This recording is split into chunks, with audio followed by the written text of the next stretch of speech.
ni umugisha rero ukomeye Imana iduhaye.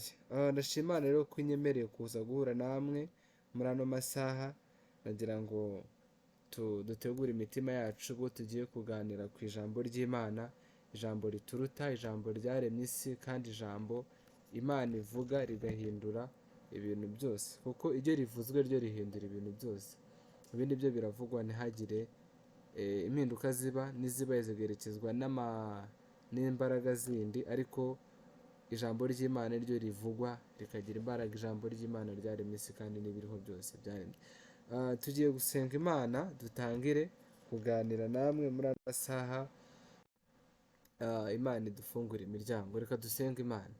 Mana Data twese uri mu ijuru, ndagushimiye, ndaguhimbaje, nshimiye ko ukomeye kandi kugira neza, ko nawuhanye nawe, ko imbaraga n'icyubahiro ari ibyawe, gukomera ni ukwawe, izina ryawe nirishyirwe hejuru. Nshimiye ko mfunguriye umuryango kandi ukanafungurira imiryango bene data bagiye kumvira ijambo, kugira ngo ubutumwa bwiza bw'ubwami bubwirizwe, nk'uko ijambo rivuga ngo ubutumwa bwiza bw'ubwami buzigishwa ku isi hose, ngo ikimenyetso cyo kuhamiriza nibwo imperuka izahera kwize. Kristo ukunda umuntu kandi ukunda itorero ku buryo wanga ko imperuka iza hari abantu batarumva ubutumwa bwiza. Uyu mwanya rero tugiye kubutambutsa, ndasenze kugira ngo uzubane natwe, kandi ijambo ryawe riherekerejwe ibimenyetso n'ibitangaza, imbaraga zikiza imitima, imbaraga zibohora, kandi imbaraga zikiza indwara, zerekeza iri jambo nk'uko wasezeranye Mwami. Urakoze, ishimwe n'iribi ryawe mu izina rya Yesu Kristo, amen. Haleluya. Imana ishimwe rero ko iduhaye ino grace ngo duhure namwe kandi tuganire ku byanditswe byera. Njye mugiye kubana nitwa KUBWIMANA Emmanuel.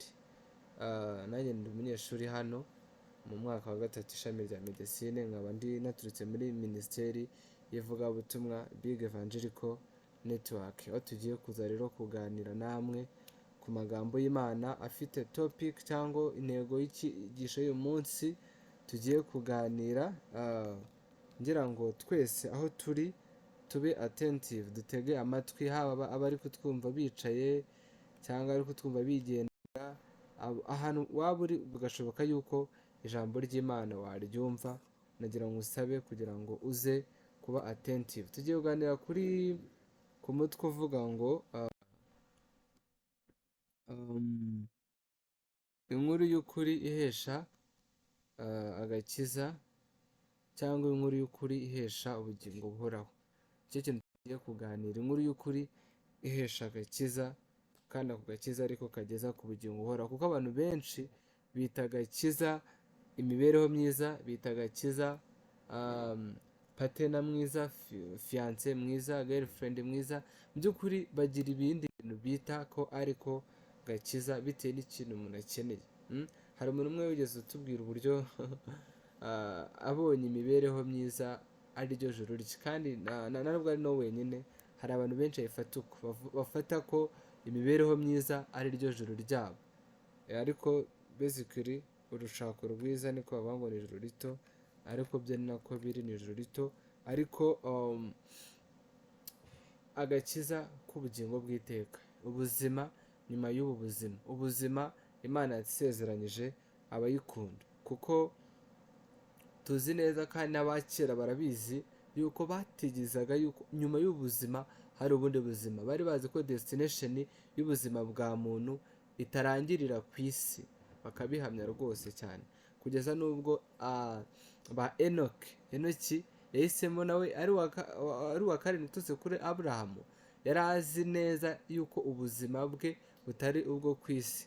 Bumvaga yuko hari igihe kizagera bakaza guhura n'umuremyi wabo n'umurengezi wabo, bituma gufata igihe kinini cyane yakoze isolation, yihaye akato kugira ngo ajye gusabana n'umuremyi we yari yitegereje. Yari azi neza yuko hari igihe kizagera bagahura, afata igihe kinini abana n'umuremyi we, bigeza n'igihe cyarageze umuremyi we aza kumucyura ari muzima, bitewe n'uburyo yabanye n'Imana. Imana iravuga ati ibyo birenze irengayobora, ibyo bitirengayobora birenze principe za n'amahame, ahubwo reka uyu nguyu mwijyanire, aza kujyanwa mu ijuru adapfuye gutyo, kuko yari yararenze ubuzima bwo guhanga amaso imbere y'isi, ahubwo ayihanga amaso ubuzima bwa nyuma y'ubuzima. Rero ni ikintu tugomba kwizera. Abantu benshi bamwe barabihakana, abandi bakabyizera, ariko nyuma y'ubuzima hari ubundi buzima. Tugiye kwiganira rero ko iyo nkuru ihesha ako gakiza, ihesha ubugingo buhoraho nyuma y'ubuzima, kuko turaca hano mu buzima tugenda, ariko hari igihe kizagera tukinjira mu bundi. Ubwo bundi rero nibwo dutegura mu gihe turi hano. Hariho ikintu bita transition, ariko guhindura. Mu gihe turi mu buzima, mu gihe bw'ishuri, hari igihe kizagera tukabuvamo tukajya mu buzima bw'abakozi, bamwe bikorera abandi bakorera leta, ariko mu imibereho itari ubuzima bwo kuba hano muri University of Rwanda Huye campus, atariho ukiri, ahubwo wageze n'ahandi hantu. Rero byerekana yuko hari change, hari impinduka izabaho. Ni kimwe no mu buzima, niyo mpamvu rero habaho gutegura. Igihe turi hano mu ishuri, abantu bategura uko bazakora hanze, aribo modire, amasomo bagenewe, bakayashyiramo imbaraga kugira ngo bazabashe kubyapurika, kubishyira mu bikorwa mu gihe azaba bari hanze y'ishuri.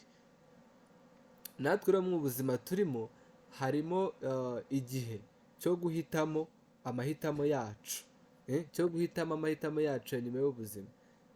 Mu buvuzi hari ikintu bita advanced care planning, cyangwa gutegurira uko ubuzima bwawe buzamera mu gihe uzaba utagibasha gufata icyemezo bitewe n'ukuntu urembye, ugateguriraho. Rero n'ibi ngibi the same case, nabyo niko bimeze. Ubwo dufite icyemezo ahangaha cyo kuba tugihumeka, ngo tuzahitemo destination. Uyu munsi nibyo rero tugiye kuganiraho, inkuru nziza, ubutumwa bwiza buhesha noneho decision nziza, buhesha amahitamo meza, kuko abantu benshi bahitamo nabi kuko batabimenye. Abantu benshi bahitamo nabi kuko batari bafite amakuru, nta information, nta makuru bari bafite. Kwa muganga bagiye gukora surgery cyangwa bagiye kubaga umuntu, hari ikintu bita informed consent, cyangwa guha amakuru ahagije umurwayi ku buzima bwe mbere yuko asinyira ikiza kumukorerwa. Kwambwira ati ibi bigira ingaruka nziza izi n'izi, ariko bigira n'ingaruka mbi izi n'izi, nabyo birashoboka. Rero Kristo nawe icyo yadukoreye ni ukugira ngo aduhe agakiza, ariko noneho ako gakiza akaduhemo n'amakuru ahagije tuzabashe guhitamo neza. Bible ivuga ngo imbere hari inzira ebyiri, ariko amahitamo ni ayawe. Amahitamo ni ayawe, niwe ukwiye guhitamo igikwiriye icyo wifuza, igikwiriye icyo ukeneye, igikwiriye icyo ushaka. Mu buzima rero bwacu ni ubwo guhitamo. Reka dusome ijambo ry'Imana dusanga muri Yohana, ubutumwa bwiza uko bwanditswe na Yohana. Turasoma igice cya mbere, turasoma rero ku murongo wa mbere n'umurongo wa 13. Havuga ngo hatubwira ngo Yesu Kristo ariwe jambo ry'Imana ahinduka umuntu, niko umutwe w'amagambo waho uvuga. Haravuga ngo mbere na mbere hariho jambo, jambo yahoranye n'Imana, kandi jambo uwo yari Imana. Uwo yahoranye n'Imana mbere na mbere. Ibintu byose niwe wabiremye, nta na kimwe, ndetse mu byaremwe byose nta na kimwe kitaremwe nawe. Muri we harimo ubugingo buhoraho, ndetse ubwo bugingo bwari umucyo w'abantu. Uwo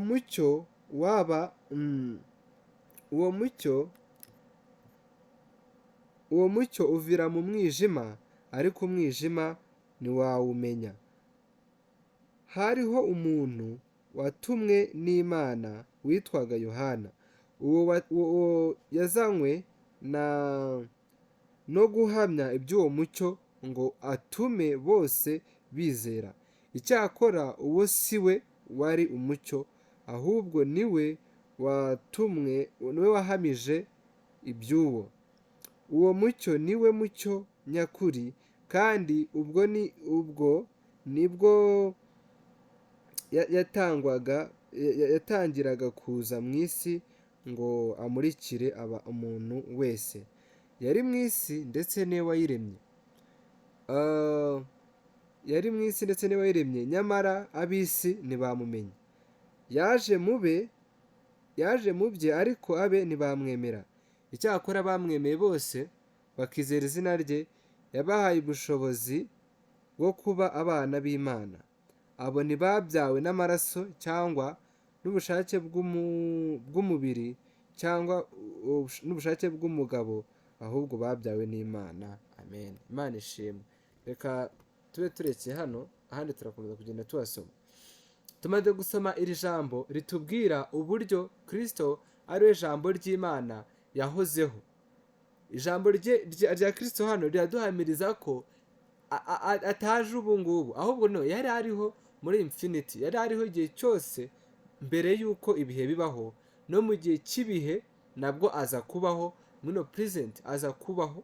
Amaze kubaho abaho mu ishusho y'umuntu, azaze kuba mu biremwa bye, ariko ibyo biremwa bye ntibyamumenya, ibyo biremwa bye ntibyamwizera, ahubwo bamera nabi, baramwica. Yesu arimo araca umugani ari kwivugaho, yavuze iby'umuhinzi wari ufite uruzabibu, arangije yari nyir'umurima, ari umukire ufite uruzabibu, asigamo abakozi, arababwira ati mumpingire uruzabibu murumenyere, nzaza nyuma tubarane. Ariko avuga ko agiye mu gihugu cya kure, aza gutuma umugaragu we umwe, aramubwira ati databuja aradutumye ngo muduhe imbuto zavuye kuri urwo ruzabibu. Aho kugira ngo bamuhe imbuto, ahubwo barahindukira baramukubita, asubirayo ameze nabi. N'uwa kabiri nawe baramukubita, nawe asubirayo ameze nabi. Noneho uwo mukire cyangwa nyir'uruzabibu aravuga ngo reka noneho nume umwana wanjye, ahari bo bazamwubaha. Noneho babonye uwo mwana aje kwaka abahinzi ku mbuto zavuye ku ruzabibu yabahaye, bo baravuga ati aha, dore none nguyu niwe muragwa, ngo mureke tumwice maze uruzabibu turwigumanire, kuko uyu nguyu ubwo ari umwana we, niwe muragwa, niwe uzaragura uruzabibu. Barangiye barahindukira baramukubita baramwica. Yesu uwo ni umugani yarimo abacira, arangije ababaza abo bantu ngo mbese uwo nyir'umurima naza azagera abahinzi yashyize mu murima we azabigenza ate? Bamwe baravuga ati azaza yica izo nkozi, azaza kubite izo nkozi z'ibibi, azirimbura azice kuko zakoze nabi.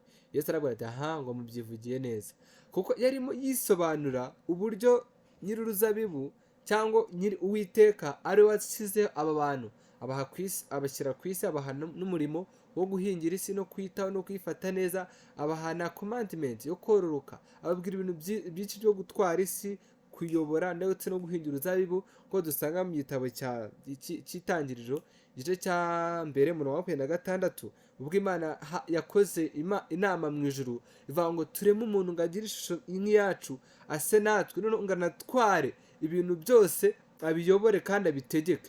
None ibyo bintu ubwo butware yarabahaye, batangira kubukoresha mu buryo butari bwo, aribwo Imana yohereje rero abahanuzi, ibanda kohereza abahanuzi, yohereza intumwa, yohereza abantu benshi cyane ngo baze bavuge ubutumwa bwiza, baze babwire abantu kwihana no kuva mu byaha, ariko banga kubyemera. Yesu rero abashaka ko batekereza cyane kuri ba Mose, igihe cy'amategeko cyaraje ntibabyumvira. Igihe cy'abahanuzi ba Yesaya, ba Yeremiya, abahanuzi baguwe nabi rwose n'isi, mu gihe cyabo barababajwe cyane, barashinyaguriwe. Ba Eliya bavuga ubutumwa, none igihe kiragerageza na ba Yohana ngo babandirize Yesu, nyuma rero noneho mensi ubwe arizira, ariko ntibamumenya, ahubwo baramwica, bamerera nabi. Yesu rero asobanura ko noneho mu kizakurikiraho ari ukuzamwica. Mensi w'abari mu isi yarabonetse, ari we Kristo waje mu isi kugira ngo aze mu bye, aze mube, aze mu byo yaremye, kugira ngo noneho abantu bamumenye, abishuriye mu buryo bugaragara bamumenye, ariko amaso y'abantu yarahumwe. Na n'ubu ngubu still kandi amaso y'abantu aracyahumwe, ariko uyu mugoroba twaje kugira ngo tukubwire Yesu, amaso yawe ahumuke, umutima wawe uhumuke, kandi umutima wawe wumve, wizere. Yesu yari mu isi, niwe wayiremye, kandi yari umucyo w'isi. Yohana, batubwira ibya Yohana hano muri iki gice, wari uje kubandiriza Yesu. Ntago we personally yari umucyo, ahubwo yari aje kubandiriza umucyo, ariko kuza kubandiriza Yesu aribwo avuga ngo mugorore mutunganye inzira z'Uwiteka, ngo mugorore inzira ze, atangira ategura imitima y'abantu kuzakira agakiza, kuzakira Mensiya wari bugufi kuza gutanga ubuzima, gutanga no gucungura abantu mu ngoyi z'ibyaha. Kuko abisirayeli bari bategereje Mensiya nk'uwari uje kugira ngo abacungure mu ngoyi z'igitugu z'uburetwa bw'Abaroma bari bariho. Ubu ngubu none ntibakiri no mu buretwa bw'Abaroma, Abisirayeli ahubwo bari mu bugome bw'Abarabu.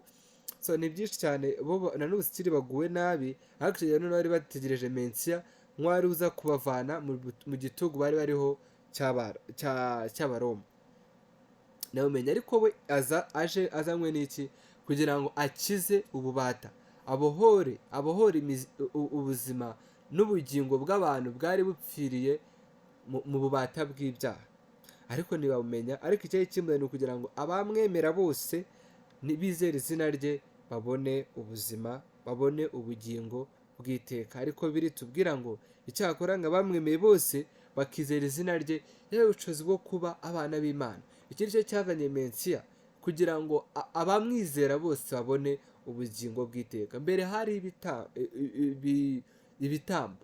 Dusenye mu nkuru zo mu Kuva, dore mu bice cyane 28 batubwira description z'ubutambyi, uko ubutambyi bwabaga bumeze, uburyo habaga hari ihema, hakaba hari ahera cyane, kandi hakaba harimo diferanse, umuntu wese atemerewe kuhagera.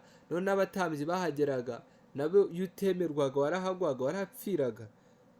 Ariko Yesu we aza ni umutambyi ubwe, kandi akaba n'igitambo, ari byo yakoze byo kwitamba ku musaraba, kwemera kwitamba ku musaraba, kugira ngo iki kintu cy'ibitambo kiveho. Kuko n'ubu ngubu babisubijeho, ndabizi ko abantu bazajya bahora babona ibitambo n'ukuntu ubuzima karentiri busigaye bumeze, n'inyama yewe zarahenze, n'ibiciro by'inyama bigenda bizamuka umunsi ku munsi, kugira ngo noneho ujye ubona inka utamba. Wenda inka tuvuze ibintu bikomeye, ihene, intama, noneho ubu abakene bakajya gushaka inuma zinungura. Hari ikintu muri biology twitaga extinction cyangwa kuzimira kw'ibinyabuzima. Ubu ngubu rwose inuma zinungura ushaka kumara igihe kinini rwose utarayibona kinini, niyo waba ugambira uvuga ati nibona ugambira umeze nk'uri kwishaka ubishishikarije ubishyizeho umutima, biragoye. Kimwe no kuyibona ubu bigutunga nabyo bisigaye bigorana, inuma zinungura zaragabanutse. Izo numa rero batanga, kandi nabwo ukazigira ukayizana ari nzima, bigasaba kuyizenguruka, kuyirukaho ukaba wananiwe. Ariko Yesu abona yuko ibyo ngibyo si byaba birimo agakiza kuzuye. Bible itubwira yuko ari ugutwikirwa, hari gutwikirwa agakiza kuzuye kari kataraboneka. Rero ubu ngubu Mensiya utanga ubuzima yarabonetse, aravuga ngo wemera kandi wizera uwo mwana, ibyaha bye biba bibabariwe, kandi abahindutse icyaremwe gishya, atavutse ku bushake bundi bw'umugabo n'umugore, ahubwo we wavutse ku bushake bw'Imana. Yesu niwe arigishaga akabwira abantu ngo mufite so Satani, ngo mufite so Satani. Ariko noneho abari mu gakiza kwemera umwami Yesu, bo ntibagifite se w'umwijima, ahubwo bafite Uwiteka, bafite Imana ho Data, bafite Imana ho Data, kuko bafite choice nziza yo guhitamo inzira y'ukuri y'agakiza. Mu isi harimo imyizerere myinshi, hari imyizerere myinshi nayo ubwayo yabisomo rindi ko kumenya uko abantu bagenda bizera,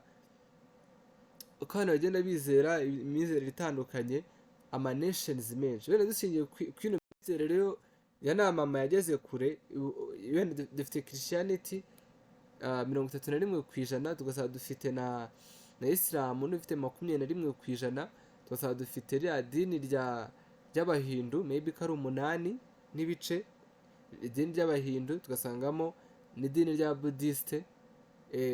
Ubwo ayo niyo madini apika ku isi. Ahakakwe n'ira dini ry'Abajudaism, rya dini rya Kiyahudi, nabyo n'ubu ngubu naryo riracyariho. Ariko nubwo ayo madini ari menshi, hari ikintu umwanditsi umwe w'umwateiste yavuze, ni spirit y'abateiste, y'abantu bahakana Imana.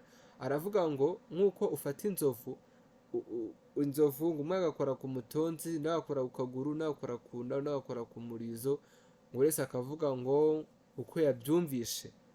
Avuga ngo njye numvishe ngo inzovu ngo imeze nk'ikintu gihagaze, ubwo ni nk'uwakoze ku maguru. Unavuga ngo bitari ikintu kigaramye ngo wakoze ku nda. None ndakavuga ngo ubwo niko kuri, ngo niko Imana imeze. Ngo nta Mana nawe ayimenya mu kuri, ahubwo buri wese ayimenya agace. Bakahita bavuga yuko all religion are true. Nka bya bindi ejo bundi Papa Francis yavugiye muri Singapore, muri iriya religious conference iriya yahuzaga amadini. Akavuga ngo abantu bose imyizere yabo bizera yose ni ukuri, ariko mu by'ukuri si ukuri. Iy'ukuri ni Yesu. Ari bavuze ni njye nzira y'ukuri n'ubugingo, nujya kwa data namujyanye. So ariko nubwo ari iyo myizerere yose turi kuvuga, negira amadisipurine meza. Njya mbona uburyo bariya ba budisite ari abantu b'abanyahanga cyane, bafatwa nk'abahanga, kandi kuba bafite n'ubwenge bwinshi, ko igihe kinini cyo bakimara muri meditations, ariko kandi ko kuri n'umuntu n'undi ugira igihe kinini cyo kwitekerezaho, aba ari mentally stable, aba ari strong cyane. Nabo rero babigiramo ko nguko ni nabyo gutekereza, ariko sibyo bivamo agakiza nk'uko babivuga nk'ibyo ngibyo.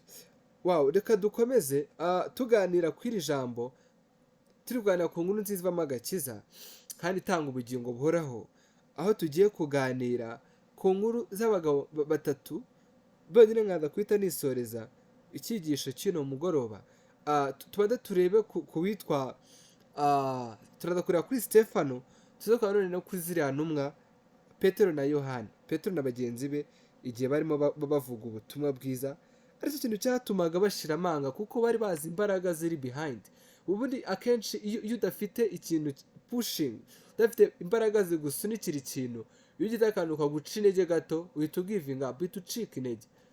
Ikintu gituma akenshi habaho revolution ni igihe abantu bari gukora revolution bafite understanding yuzuye y'ibintu barimo baraharanira, barimo baragenda baharanira. Ntabwo byashoboka yuko rebel group cyangwa umutwe umwe uri mu ishyamba wafata igihugu ngo ukiyobore utari ku understanding vision yabo, utari ku understanding ikintu ugiye guhanganira, kuko ubaho guhura n'ama challenges menshi n'imbogamizi nyinshi mu buzima bwabo. Ariko none iki cyatumaga abantu bakomera kandi bagashikama, bakababuza ati mwe kongera kubwiriza muri iryo zina, ariko iryo zina rikabapushinga kudahagarara, ahubwo rikabatera imbaraga, rikabatera umwete. Imbogamizi nyinshi cyane zikaza, ibiteye ubwoba byinshi bikazaho, kubakangisha n'ibikangisho byinshi bikagenda bigwira, ariko ntibacogore, bagakomeza ahubwo bafite ishyaka ryinshi, bafite imbaraga nyinshi. Ikintu cyabiteraga ni iki? Ni imbaraga babaga barabonye. Reka dusome ubutumwa none igitabo cy'ibyakozwe n'intumwa, ibice 5, turasoma duhereye ku murongo wa 25. Turasoma ngo bongera gufata intumwa bazihana, ariko haza umuntu arababwira ati, dore ba bantu mwashyize mu nzu y'imbohe bahagaze mu rusengero barigisha abantu. Maze uwo mutware n'abasirikare baragenda babazana ku neza, kuko batinyaga rubanda ngo batabatera amabuye. Bamaze kubashyira imbere y'abanyarukiko, umutambyi mukuru arababaza ati, ntitwabihanangirije cyane kutigisha muri rya zina? None dore mwujuje Yerusalemu ibyo mwigisha, murashaka kudushyiraho amaraso ya wa muntu? Bavugaga Yesu bari bamaze kubamba, bamwishe, bise master. Ariko intumwa kuko zari zamaze kuba convinced kandi no understanding, kandi zari zuzuje n'umwuka wera, nizacika intege. Even nubwo master bari yapfuye, ariko bari bamaze kuzura umwuka wera, kandi bamaze kumenya powerful gospel, imbaraga z'ubutumwa bwiza zari zibarimo, zitabemeraga guceceka. Petero n'izindi ntumwa barabasubiza bati, ibikwiriye ni ukumvira Imana kuruta abantu. Imana ya sogokuruza yazuye Yesu, uwo mwishe mumubambye ku giti. Imana yaramuzuye imushyira iburyo bwayo ngo abe ukomeye n'umukiza, aheshe Abisiraheli kwihana no kubabarirwa ibyaha. Natwe turi abagabo bo guhamya ibyo hamwe n'umwuka wera uwo Imana yahaye abayumvira. Babyumvishe bazabiranywa n'uburakari bashaka kubica. Ariko mu rukiko umufarisayo witwaga Gamaliyeli wari umwigishamategeko ubahwa n'abantu bose, arahaguruka ategeka ko baheza intumwa akanya gato, maze arababwira ati, yemwe bagabo b'Abisiraheli, nimwitonde mumenye uko mugira aba bantu. Muzi ko mu minsi yashize Teyuda yahagurutse avuga yuko ari umuntu ukomeye. Nuko abantu nka magana ane baramukurikira, bukeye aricwa.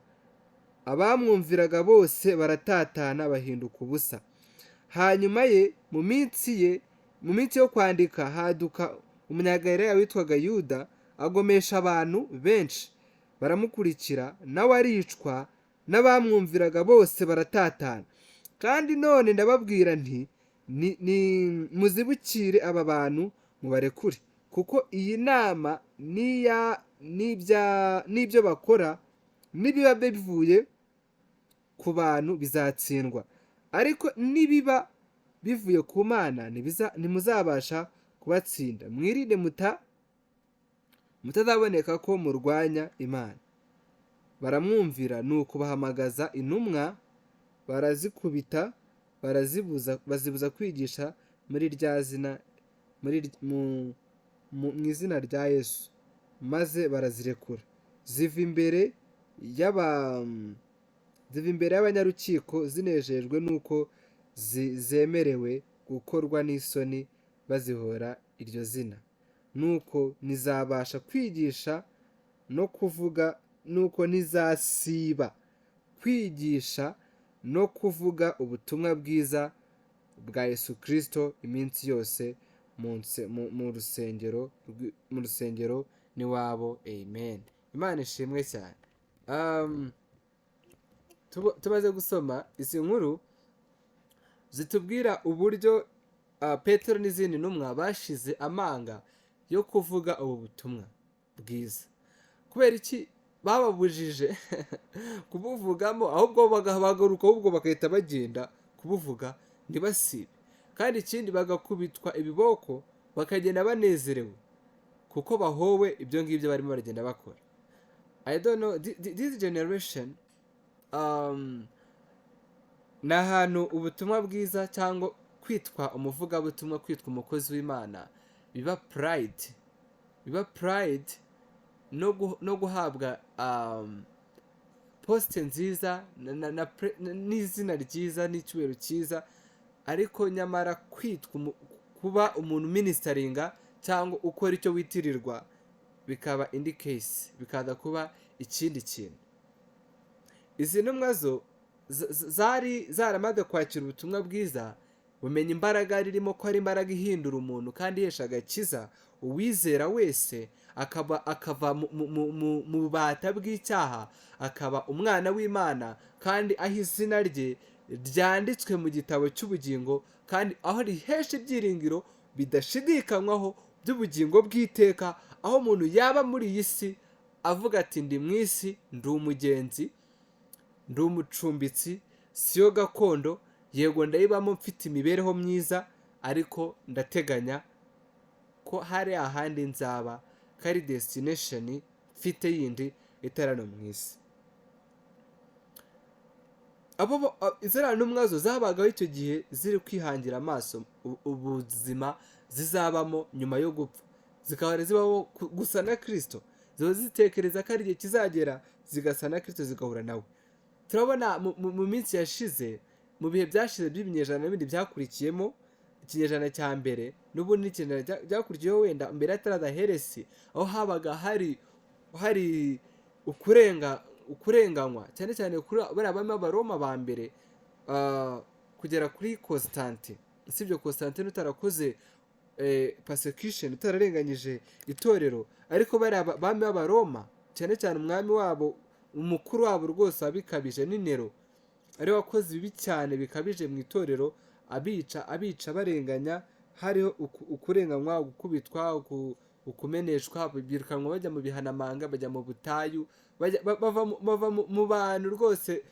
Bibiliya mu gitabo cy'Abaheburayo niyo bavuga ngo abo ngabo rwose babonaga isi nk'ibambwe, nayo ikabafata nk'ababambwe, ku buryo batari inshuti n'isi, bajyana mu bihanamanga rwose, bava mu byabo bagenda bajya gushaka ubuturo, kuko harimo ukurenganywa kwinshi. Ariko kuki babagaho bagifite izo mbaraga zo gushikama, zo guhagarara, zo kutanyeganyega, nubwo habaga hariho ukurenganywa kwinshi? Ni izi power of gospel, ni ugusobanukirwa imbaraga zo mu butumwa bwiza, kuko bo bari bameze nk'abantu bari gutanga ubuzima. Hari ikintu kimwe kibabaza, ni igihe ubona umuntu agiye kugwa mu rwobo, ukamubona ari kugenda agiye kugwa mu rwobo, ariko wajya kumukurura akaba ati garuka atagwa mu rwobo, aho ati ndeka, ati ndeka, nshingukaho, ntunshinzwe, ibyanjye ntibikureba, ujye umenya ibyawe. Mu Kristo nabyirinze niba bari mu rugendo, bagera ku muntu witwaga, ku bagabo batatu ngiye kubabwiraho gato. Umwe witwaga Muswa, undi yitwa Bute, undi yitwa Ruhangara. Aho Muswa yari asinziriye, aho Bute yari asinziriye aryamye mu nzira, ndetse bahuye n'abagabo batatu, basanze abagabo batatu baryamye ku ruhande rw'inzira, kandi aho hantu Apoloni yarahacaga akica abantu, ariwe Satani. Mu Kristo nabyigero bahageze basanga Muswa arasinziriye, Bute arasinziriye, na Ruhangara arasinziriye, abo bagabo batatu. Noneho abanyabagabo batatu basinziriye, yiyemeza kubakangura, aravuga ati yemwe abagabo mwe, nimubona ko ahantu, afite impuhwe nyinshi n'agahinda kenshi, nimubona ko ahantu muri atari muri comfort zone, nimubona ko ahantu hateje akaga, nimubona ko ahantu harimo kwicwa, ahangaha Apoloni nahabasanga araza kuhabicira, nimukabuke muze tugende, mwe gusinzira hano hantu. Bitewe n'izo mpuhwe nyinshi n'icyo gihunga cy'icyo bari bafite babakangura, nko kwa kundi ubona umwana agiye gufata igishiranga gitamiruka, ukahita ugenda nk'ufite impuhwe nyinshi cyane. Umuswa ahita avuga, bahere kuri Bute, butaravuga ngo reka nsinzire akanya gatoya, ngo reka nsinzire kanzinye, ngo reka nsinzire gato. Urumva uwo ni Bute, reka nsinzire akanya gato. Noneho Umuswa we baramukanguye, arahaguruka aravuga ngo ngende abona ahantu nta kaga gahari. Noneho Ruhangara we hagurukanye umujinya mwinshi cyane, aravuga ngo ariko ngo ikibindi giterekwa ku yacyo ndiba. Byari bisobanuwe ngo menya ibyawe nanjye menya ibyanjye, wishaka kungirira impuhwe cyane.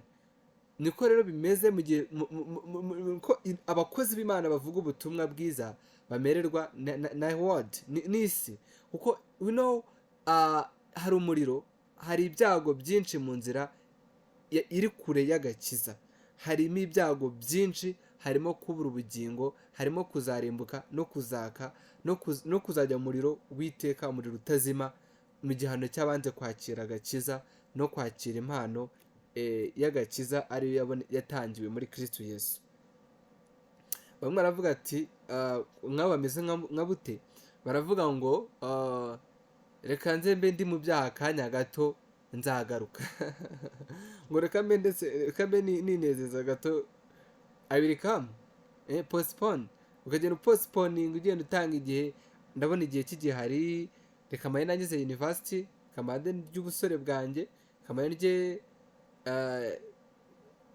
ukavuga ngo ni ukurya isi, numve nanjye icyanga cy'isi cy'imyaka yanjye, nanjye nezerwe, ntazagera muri retour d'âge nuba ariko babyita, kugaruka mu myaka, kwitwara nk'uko witwaraga mu myaka, kwitwara uko ari kwitwara mu myaka yashize. Undi no nakavuga ngo njye ndabona ahantu nta kaga gahari. Bamuswa niko bameze, baravuga ngo ahantu nta kaga hari, ngenda ndabona ina comfort zone, ahantu niba ari muri comfort zone, uku nibereyeho birampagije, life yanjye nihitiyemo ni iyi ngiyi, nta kaga karimo. Noneho baruhangara nibo bivugira ngo ngo menye ibyawe, menye ibyawe nanjye menye ibyanjye, nkuko avuze ngo ikibindi kirekwa kuyaha icyo ndiba. This life niko kuri kwibiriho, ibyo bintu biriho cyane. Ahubwo avuga ngo nzaba nza, undi ati ndibona ntacyo bintwaye, n'undi nakabagira n'umujinya mwinshi cyane ati menye ibyawe nanjye menye ibyanjye, njye ubugingo bwanjye bugutwaye iki, bugutwaye iki. Hari akantu gato, hari ahantu nize muri segondere, hari ikigo cy'abafurere cyajyaga gikanira abantu kwinjira mu gusenga, mu bafurere abantu bose bashaka ko basenga. Noneho bamwe bakajya mu magrupe atandukanye yo gusengeramo, abenshi baza muri groupe protestant, njye niho nabaga. Hari departement y'abadiyakoni, abadiyakoni bagendaga bakangura abantu mu rusengero ati mutega amatwi mu ijambo ry'Imana, mutega amatwi mu ijambo ry'Imana. Bamwe bakabisakuriza, abandi bakabasinziriye, kuko ryari itegeko kwinjira aho dusengera, muri sare yo gusengeramo ryabaga ari itegeko rikomeye rya frere, ubwo bose bajyagamo. Noneho hakazamo n'abatabishaka, hagera umwanya w'ijambo ry'Imana. Okay, I love music, nkunda umuziki cyane, ndetse n'abandi benshi barawukunda ariko abantu benshi biziraga mu rusengero gutyo ku itegeko. Mu gihe cya music abantu bose baba bari active. Mu gihe cy'ijambo ry'Imana, ko Satani azi neza ari ryo ritanga agakiza, niyo mpamvu ashyiraho barriers, imbogamizi nyinshi cyane zituma utumva ijambo ry'Imana, kuko azi ko ariho wakirira. Icyo gihe rero Satani yateraga abantu gusinzira. Abadiyakoni icyo bakoraga ni ukugenda bakangura abantu, bagenda bakangura abantu ati gukomva ijambo ry'Imana, tuwiryama udasinzira, ijambo ry'Imana rikagucika. Abari gusakuza ati wisinzira, mureko gusakuza mu ijambo ry'Imana. Umuntu umwe rero nawe nabaga mu badiyakoni, navuga butumwa. Umuntu umwe baramweguye ati ave udasinzira utumva ijambo ry'Imana. Aravuga ngo rero nkubwire nshuti yanjye, sijya byabaye ariko ni mwene data nyine mugenzi wacu byabayeho. Ati ubu njye naje hano ndinaniriwe, ngo reka nisinzirire, ubugingo bwanjye rwose Imana ntizabukubaze. Ni ibintu bibabaje cyane ariko bitangaje. Decision ku buryo umuntu wese afata decision ivuga ngo ndeka nisinzirire niruhukire, ubugingo bwanjye rwose n'Imana ishaka ntizabukubaze nindimbuka. Abo ngabo ni bandi bameze nka ruhangara, ati to care my soul, kwita ku buzima bwanjye, ubugingo bwanjye, nushaka ubwihorere rwose ntacyo bitwaye. Ariko mu gihe turi kuvuga ubutumwa tubona abantu bari kurimbuka, ni uko umuntu ugiye kugwa mu cyobo nk'uwo, ukazumvira ati have aho ni mu cyobo, aho ni mu muriro, have wigwamo. Ariko Satani agaho mu mitima y'abantu still vuga ngo ave ngaha nta kibazo. Izi ntumwa rero twarimo twivugira uburyo zavuze ubutumwa, nubwo zarwanywaga, nubwo zakubitwaga, ariko zo zarebaga ikintu ziri gukora, zarebaga imbaraga ziri gutanga, zarebaga cyane imbaraga Yesu yakoresheje kugira ngo aze, kugeza nubwo zitari imbaraga z'ibifatika z'umubiri, ahubwo habaho no gupfa. Bakita ku gaciro k'amaraso ya Yesu, bakita ku gaciro k'imbaraga, bagaha imbaraga cyane urupfu yapfuye, kandi ari ugira ngo abone ubugingo. Kuko Yesu ntiyifuza wowe mukobwa uri kunyumva, wowe musore uri kunyumva, mwene data uri kutwumva, ye n'abazatwumva kuri YouTube, ntabwo Yesu yifuza kukubura. Ubugingo bwawe ni ubw'igiciro cyinshi, ubugingo bwawe bufite agaciro kenshi cyane. Niyo mpamvu badashaka yuko wigaragura, niyo mpamvu badashaka yuko ubabara, ukomeza kurambira mu byaha, ukomeza kurambiramo. Ahubwo uyu munsi, uyu mugoroba, akagira ngo ufate decision, ufate icyemezo cy'ukuri, icyemezo kiticuzwa, icyemezo cyiza cyo kureka ibyaha, kugira ngo umwemerere akubabarire. Kuko minimum take responsibilities, bagafata nyine inshingano nyinshi, akayona izo sose y'agakiza, ibintu byinshi bitandukanye, imirimo myinshi, isoko y'agakiza. None ntabwo ari isoko y'agakiza. Isoko y'agakiza ni ukwizera uyu Yesu Kristo wabambwe, Yesu Kristo wabambwe kandi witangiye kuba incungu y'ibyaha byanjye n'ibyaha byawe, kuko twari dutandukanyijwe n'Imana. Turabona noneho undi mugabo tugiye gusorezaho, ubundi tugasenga, tugasaba Imana kugira ngo twakiriye impano, kuko impano yaratanzwe already. Impano yaratanzwe, ariko nubwo impano yatanzwe ntabwo yakiriwe n'abantu bose, ntabwo yakiriwe n'abantu bose. Niyo mpamvu itorero rifite inshingano yo kugira ngo iyi nkuru nziza y'agakiza igere ku bantu bose. Niyo mpamvu Yesu yavuze ngo ubutumwa bwiza bw'ubwami buzigishwa ku isi hose, ngo bizabe ikimenyetso cyo kubamiriza nibwo imperuka izera ko ize. Yohana 24 umurongo wa 14, bisobanura ngo ubu butumwa, this gospel shall be preached entire world before Jesus coming back. Ubutumwa rero bwiza bw'ubwami buri kubwirizwa. Uyu munsi activity ndi gukora uyu munsi ni ukububwiriza, kandi na mwene data wundi uri kunyumva we bwakiriye assignment ufite, icyo Kristo aguhamagarira ni ukububwiriza. Abantu bakiriye Yesu babaye faithful, babaye abantu bakiranuka ku Mana, mu gihe gito rwose Yesu yahita agaruka, kuko mission yahita yuzura, yahita igerwaho.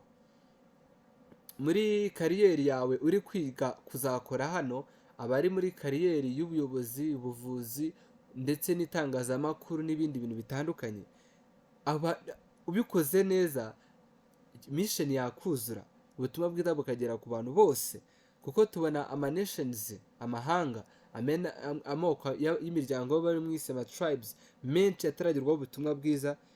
Mission rero ihari kuri church ni ukugira ngo ubutumwa bwiza bugerweho kw'abo bantu. Amafaranga y'abakozi b'Imana abaye akoreshejwe neza, yagera ubutumwa yageza ku bantu benshi ubutumwa bwiza, kandi mu gihe gitoya. Hari icyizere rero gikomeye mu gihe itorero ryabaye faithful mu kugeza ubutumwa bwiza ku bantu, ko Mensiya Mwami Yesu Kristo yagaruka kandi mu gihe cya vuba, kuko icyamuzanye ni ukugira ngo akize ubuzima, ariko hari benshi batarabugerwaho n'ubwo butumwa butanga ubuzima. Niyo mpamvu rero njye nawe dufite mission yo kubugezaho kuri wowe wabumenye. Tumaze kubona Petero mu bice 3, ariko tugiye no kureba noneho uwitwa Sitefano.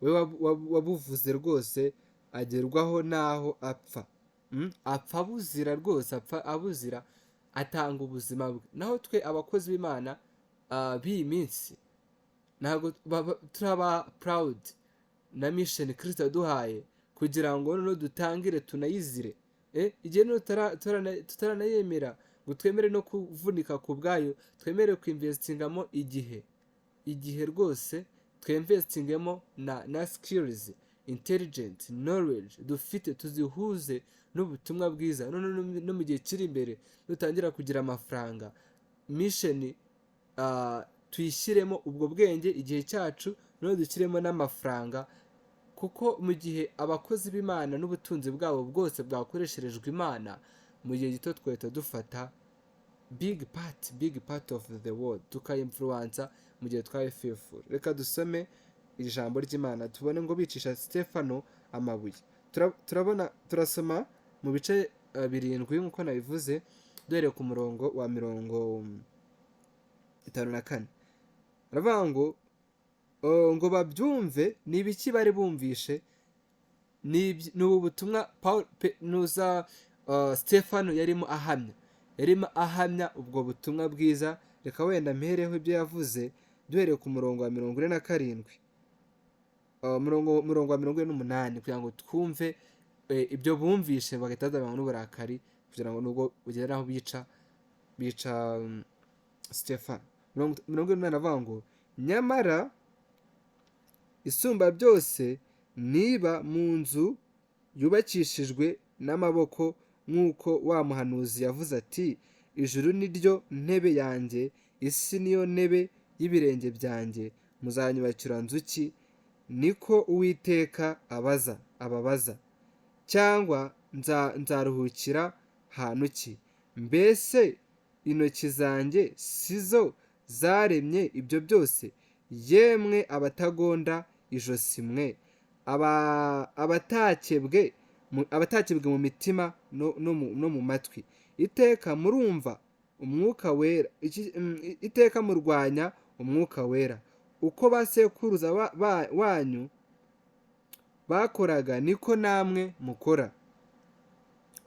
Ninde mu bahanuzi ba sekuruza wanyu batarenganije, bishe abavuze ibyo kuza kwa wa mukiranutsi bitari byaba? None namwe mwaramugambaniye muramwica, kandi ari mwe mwahawe amategeko n'abamarayika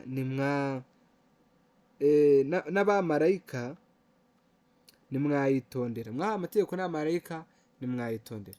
Hano yarimo asobanura mu by'ukuri misheni yari yarahawe abafarisayo yo kumenya aya mategeko, ariko ntibayamenya, ntibanayasobanukirwa, baza no kugera n'aho bica uwari uje kuyasohoza ari we Kristo. Yari amaze kubivuga ibyo ngibyo mu gihe bari bamuboshye, bamushyize ahantu. Reka dusomere n'uburyo bamwicishije amabuye rero. Ngo babyumve batyo bazabirangwa n'uburakari, bamuhekenyera amenyo. Ariko Sitefano yuzuye umwuka wera arararama, atumbira mu ijuru, abona ubwiza bw'Imana na Yesu ahagaze iburyo bw'Imana. Aravuga ati, dore mbonye ijuru rikingutse n'umwana w'umuntu ahagaze iburyo bw'Imana. Barasakuza bati, barasakuza cyane, biziba amatwi, bamugwirira icyarimwe. Baramukurubana, bamuvana mu murwa, bamwicisha amabuye. Abagabo bamwicisha amabuye bashyira imyenda ku birenge by'umusore witwaga Sawuli. Bakimutera amabuye arambaza, aravuga ati, Mwami Yesu, akira umwuka wanjye. Arapfukama avuga ijwi rirenga ati, Mwami, ntubabareho iki cyaha. Amaze kuvuga atyo arasinzira. Nuko Sawuli nawe ashima ko yicwa. Imana ishimwe kubwira ijambo tumaze kumva. Ntago iyi nkuru wakumva ibabaje, ariko irashimishije kubo kubona abagabo babayeho bashikamye kandi bahagaze bemye mu byo twe uyu munsi turi kumva. Bashikama kuri Bibiliya, bashikama ku butumwa bwiza kugeza igihe ubwo twe buze kutugereraho. Ubutumwa bwiza kugeza ubwo tubwakiriye, turakizwa, tuba born again. Nyamara barabuzize abangaba ba Sitefano. Ni iki rero cyatumaga bashikama kandi bahagarara kuri ubu butumwa bwiza, nyamara nubwo butabaga nk'uburi kubahesha amahoro, nubwo butabaga burimo burabahesha imyanya myiza y'ubuyobozi, butarimo burabahesha igikundiro, butarimo burabahesha kuvugwa neza, butarimo burabahesha iby'icyubahiro by'isi, nyamara bagashikama? Nuko bari barashishuriwe, baramenye Imana, baramenye ubutumwa bwiza n'imbaraga n'umugambi Imana yari ifite ku muntu. Haleluya! Uyu ni umunsi mwiza, ni umugoroba mwiza wo kugira ngo ubone amahirwe yo gutekereza, ubone amahirwe yo gutekereza, ubone amahirwe yo kongera gutekereza no kumva neza no gusobanukirwa ikiri behind y'uno mugambi watumye Yesu aza, kugira ngo ababare, kugira ngo apfe, kandi noneho abikore nta n'icyaha yakoze. Mu by'ukuri bundi gupfa, bavuga yuko gupfa si igitangaza, ahubwo ikibiri ngo ni ugupfa nabi. Noneho kandi gupfa nabi, noneho ugapfa nabi ku kintu wihitiyemo, ku kintu wemeye, nicyo kintu gitangaje cyane. Rero uyu mwami w'abami Yesu Kristo yapfuye urupfu rubi n'agashinyaguro abizi, yabisemo kugira ngo wowe, kugira ngo njyewe, abazizera umwana w'Imana, abazizera icyo yari akoze ku musaraba, nitumara kukizera tubone ubuzima, tubone kubaho, tubone guhishurirwa ubugingo bw'iteka. Ibi niho hari ubuzima, kandi niho hari ukuri, yuko uwizera wese atagikozwe n'isoni. James Adena bararirimba ngo indirimbo turaza kuyisigamo ivuga ku byiringiro by'itorero, ivuga ibyiringiro by'ukuri. mwene data, ayo ni amasaha meza kugira ngo ufate nawe icyemezo. Ni amasaha meza kugira ngo wongere utekereze ku kintu cyazanye Kristo. Umuntu umwe witwa Yongico yarimo yigisha avuga inkuru z'umwisilamu. Yari ari n'umubudisite, hope niba ari umubudisite niba atari umwisilamu, ntabwo ndishuwa neza ko mba ari umwisilamu cyangwa yari umwisilamu cyangwa umubudisite. Yaragiye ajya muri katedro y'abakatolike, mu nsengero z'abarokore za protestanti. Yesu haba ari umusaraba wa Yesu kuri aritari cyangwa imbere, ariko atariho Yesu. Ntabwo Yesu abambwe. Twe twizera mu Protestant bizera ko Yesu yazutse atakiri ku musaraba. Yarapfuye ariko yarazutse atakiri ku musaraba. Mu bakatolike bo mu makiriziya yabo, mu makatedrali, mu nsengero zabo hariho Yesu abambwe. Mu misaraba yabo haba hariho Yesu. Ariko wumve kuba yari ariho nicyo kintu ngiye kuvuga rero. Uwo mwisilamu I don't know ukuntu byagenze, yinjira mu rusengero muri katedrali y'abakatolike.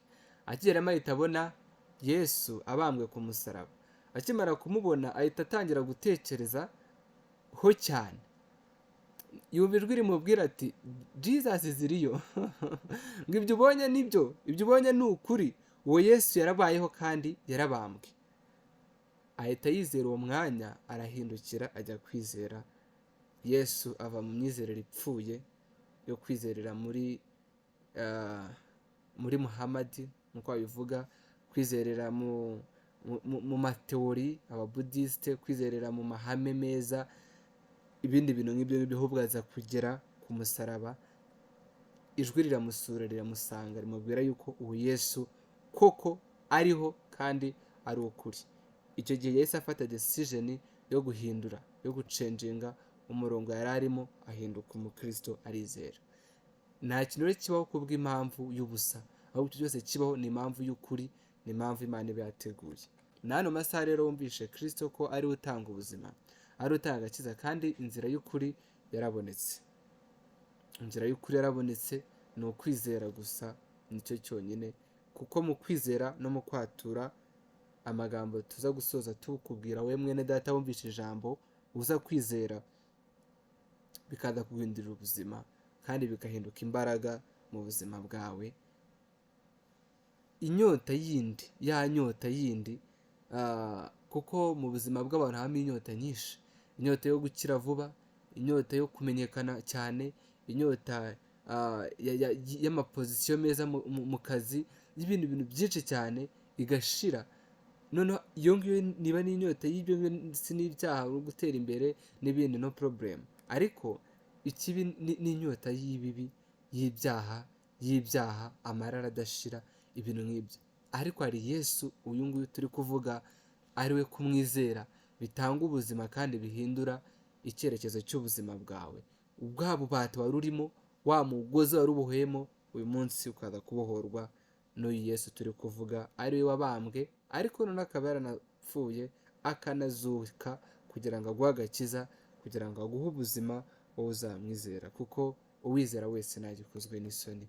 Reka dusenge Imana. Ariko nagira ngo nkuhe amahirwe, wowe wumvishije ijambo ry'Imana. Haleluya. Wowe wumvishije ijambo ry'Imana, hakagira icyo Mwuka Wera akora mu mutima wawe.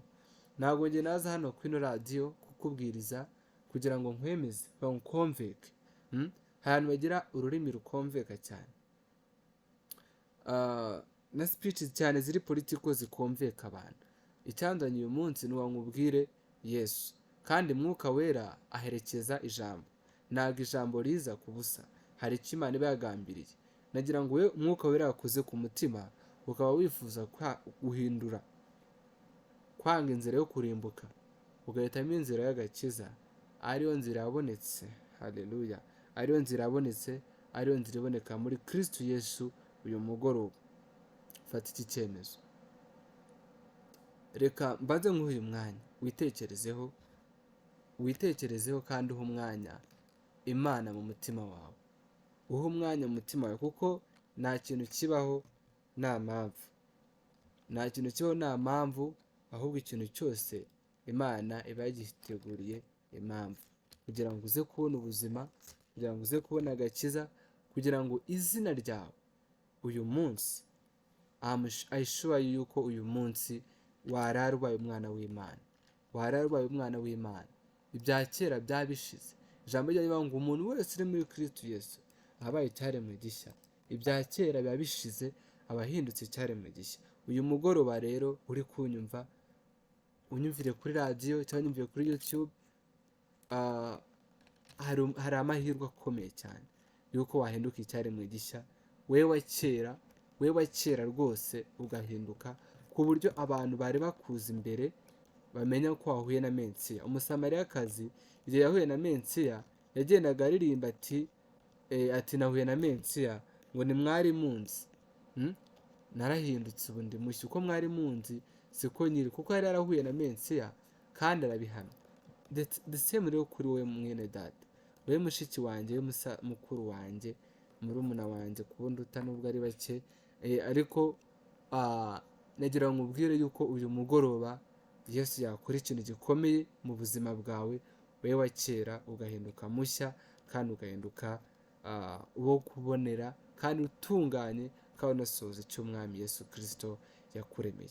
Reka dusenge rero dushima Imana kubw'uno mwanya. Reka mbanze ngusabe usubiremo ano magambo, ariko nagira ngo nsengere wowe wumvishe ubutumwa bwiza, wenda ushobora kuba warabwumvise kenshi, ariko ukaba aribwo ugiye gufasha icyemezo cyo kwizera Yesu. Ufata icyemezo cyo kwizera Yesu, ugacenjinga byinshi n'ubuzima bwawe.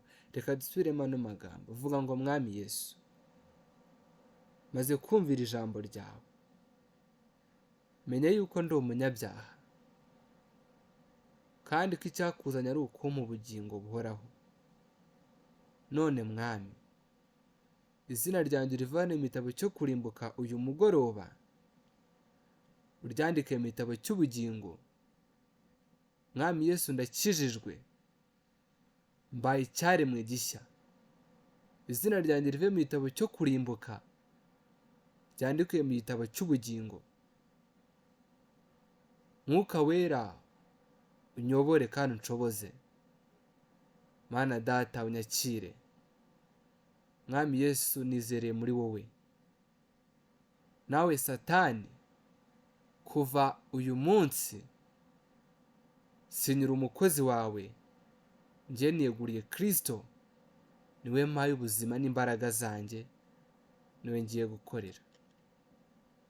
Urakoze Yesu kunyakiriye, mu izina ryawe nizereyemo, amen, amen. Imana iguhe umugisha ko wizeye Yesu wamaze kwatura. Reka ngusengere, kandi nanasengera abantu bose basubiye inyuma. Hari icyitwa backsliding, abantu bakira agakiza bakaba saved, bakavuka ubwa kabiri, ariko hakabaho gusubira inyuma, kuko turi mu isi dufashe igihe mu ntambara, hakabonekaho intambara nyinshi Satani agenda ashyira imbere yawe kugira ngo agusubize inyuma, agusubize mu byo wahozemo. Ariko uyu ni umunsi mwiza wo kugira ngo ufate icyemezo cyo kuvuga ati igihe nabayemo kirahagije, nakire Yesu, namenye Imana, namenye inzira y'agakiza, ariko ndagusubira inyuma. None uvuga ati none iki gihe namaze kirahagije, none ni umunsi mwiza wo kongera ngo noneho ubuzima bwanjye mbuhe icyerekezo, mbuhe foundation y'ukuri, kandi noneho ubudasubira inyuma. Igihe wasubiye inyuma kirahagije, maze ufate icyemezo kidakuka. Reka nawe ngusengere wasubiye inyuma, kandi ndasenya n'abarwayi. Mu ijambo ry'Imana harimo imbaraga enye ngiye kubabwira. Icya mbere ni salvation, gutanga agakiza. Mu ijambo gospel harimo gutanga agakiza, harimo healing bodies, harimo gukira imibiri. Abaganga baravura ariko ntibakiza. Imbaraga mu Mana harimo gukiza indwara zananiranye. Hari indwara mu kiganga umuntu arwara, hepatocellular carcinoma, HCC. Iyo ndwara iyo umuntu ayirwaye bavuga yuko iyo umuntu ayirwaye igihe cye amezi n'abiri ntiyashira cyangwa ukwezi atarapfa.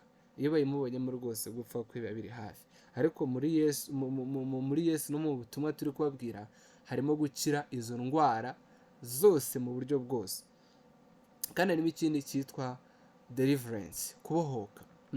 Ubushize mu cyigisho twaganiriye twabonye uburyo mental disorders, mental health mu gihe nk'iki iri muri risike cyane ikomeye, kuko ubuzima bw'abantu mu mitwe bwarangiritse cyane, bwarangiritse mu buryo bukomeye, ariko muri Yesu harimo imbaraga zitanga ubuzima, kandi ubuzima no kubohoka tukaza no kubonana outpouring of Holy Spirit. Mu ijambo ry'Imana harimo kuzura umwuka wera. Nagira ngo nsenge cyane abantu barwaye, mwizerere mu isengesho ngiye gusenga, maze tuzakire ubuhamya bwanyu kuri radiyo muje gutanga ubuhamya. Hari igisubizo abaganga baba batanze, tunari sina muganga ariko ndi kubyiga, ariko hari indwara tuzi bavura ariko kandi n'izi batavura, bakaba bavuga ati n'uburame bwawe bwarangiye, ntabwo ukiriho, igihe cyo kubaho kwawe mu by'ukuri ni gito, nyine ni gito. Indwara rwose iri chronique, indwara idakira, none ni indwara n'ibikabije ku buryo uvuga ati mu gihe gito rwose urabupfuye. Ariko mu mbaraga za Kristo tuvuga, turi kuvuga uyu mwanya, harimo ubuzima bwo gukira. Tugira ngo uyu mwanya mwizere bantu barwaye, kugira ngo muzaze kuri no radio no muze mutestifying imbaraga z'Imana zikiza. Ikindi nagira ngo dusenga Imana habeho no kubohoka. Satani ajya aboha abantu akabohera mu myuka, abantu bakaba bafite imyuka ibasura mu ijoro, bakaba bafite imyuka ibatera, bakaba bafite imbaraga zibabangamira, bakagira abagabo b'ijoro n'abagore b'ijoro, mu by'ukuri akaba mu bubata nawe ubwawe wumva ati ubu ngubu simba ushaka, ndaburambiwe, ariko bitewe n'uburyo uboshywe spiritually ukaba utabasha kwivana mu bubata. Ariko mw'iri sengesho tugiye gusenga harimo kubohora, harimo kubohoka, kandi ikindi harimo no kuzura umwuka wera. Abakozi Imana kuzura umwuka bagashira amanga, bakavuga ijambo ry'Imana mu mbaraga, kandi bakabasha guhishurirwa nk'uko ijambo ry'Imana rivuga ngo umwuka yaje yemeza abantu, umwuka yaje yigisha abantu, ahishurira abantu. Reka dusenge Imana mw'ibyo byifuzo byose, kandi nawe ukomere.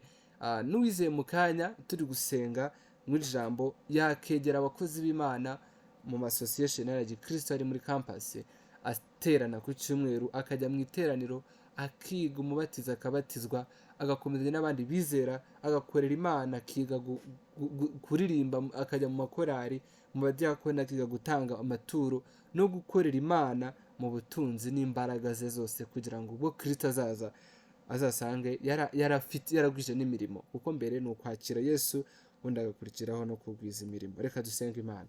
Mana Data twese turi mu ijuru, ndagushimiye kuko ugira neza, ndagushimiye kubw'ijambo ryawe wandikishije, kandi ijambo ryawe ririmo imbaraga zihindura umuntu rwose akaba icyaremwe gishya.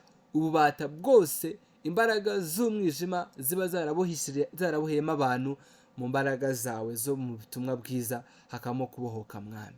Ndasenze kugira ngo ano masaha Mwami, abana bawe bakire Yesu uyu mugoroba Mwami, ubakomeze Mwami, ubakomeze, barinde kugwa, barinde gutenebuka, barinde kubirambirwa no gusubira inyuma, ahubwo bahorane inyota n'inzara bidashira byo kukumenya Mwami, no kwiga ibyawe ndetse no gukomera mu nzira y'agakiza Mwami. Ndasengeye muri no mugoroba Mwami, abantu bose barwaye, nzi imbaraga ziri muri wowe Mwami, ko zikiza za ndwara abaganga bahakanye ko zidakira, ariko muri we nzi ko harimo imbaraga zikiza uburwayi bwose Mwami, n'ubumuga, kandi kuko wakizaga uburwayi bwose n'ubumuga bwose ukabukiza Mwami Imana.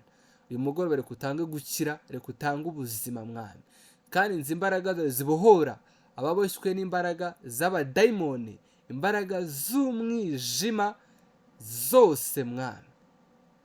Amasezerano yakozwe n'abakurambere akaza kugira ingaruka Mwami ku bana, abuzukuru, amagenerasiyo yakurikiyeho, ndetse n'abari kudukurikira bakiri mu mbaraga n'ububata bw'ibyavuzwe n'ibyakozwe kera bataravuka.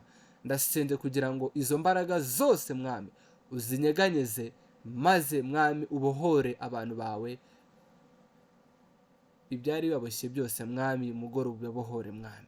Nongeye gusenga Mwami n'inginga kugira ngo wuzuze umwuka wera abakozi bawe, tubone ububyutse wasezeranye mu bihe bikomeye itorero ricamo, Mana nibwo ubutumwa bwakomeraga kandi no kugwira cyane.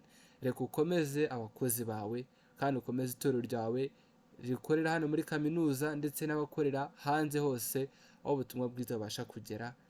Turasengeye kandi igihugu, dusengeye n'isi yose, itorero ryaho riri hose. Udukomeze kandi utwuze umwuka wera, ubutumwa bwiza bugira imbaraga, ijambo rigira imbaraga muri iki gihe nk'uko ryagize imbaraga muri Efeso mu gihe Pawulo yakomeje kubwiriza ubutumwa bwiza. Ndagushimiye ko ubikoze, ndagushimiye ko ugiye gukomeza kubana natwe, bya byishimo wasezeranyije abizera beba ngo iyo twamaje ubutumwa niyo nyungu yacu y'ukuri. Reka abakozi bawe izi nyungu bayimenye rwose, y'ubutumwa bwiza bubwirizwe cyane ahantu hose. Urakoze kugira neza, ishimwe n'iribiryo mu izina rya Yesu, amen, amen. So mwakoze kumva ijambo ry'Imana. Imana iduha